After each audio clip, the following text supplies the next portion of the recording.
Olá, estamos de volta e vamos falar do drama vivido por Minas Gerais. Belo Horizonte registrou o maior volume de chuvas em 110 anos. O cálculo é do INMET, Instituto Nacional de Meteorologia. A Defesa Civil monitorou pontos de risco em BH e região metropolitana.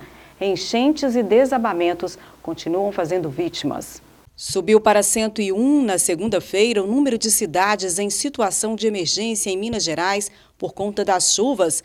Ainda segundo a Defesa Civil, o decreto foi publicado em edição extra do Diário Oficial do Governo de Minas Gerais.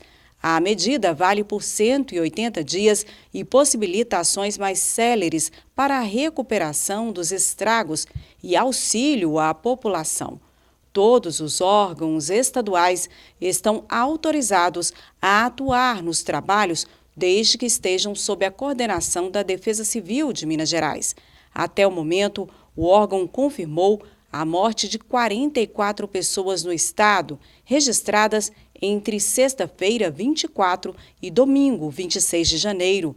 Entre as vítimas estão crianças e bebês. 19 pessoas continuam desaparecidas.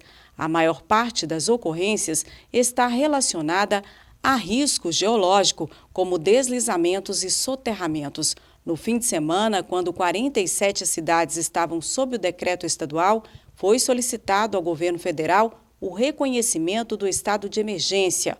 O ministro do Desenvolvimento Regional do Brasil esteve em Belo Horizonte, capital mineira, no domingo, e disse que os atingidos pela chuva devem ter antecipação do Bolsa Família e o saque do FGTS.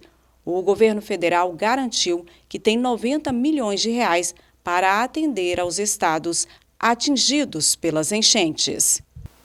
Triste a situação, né?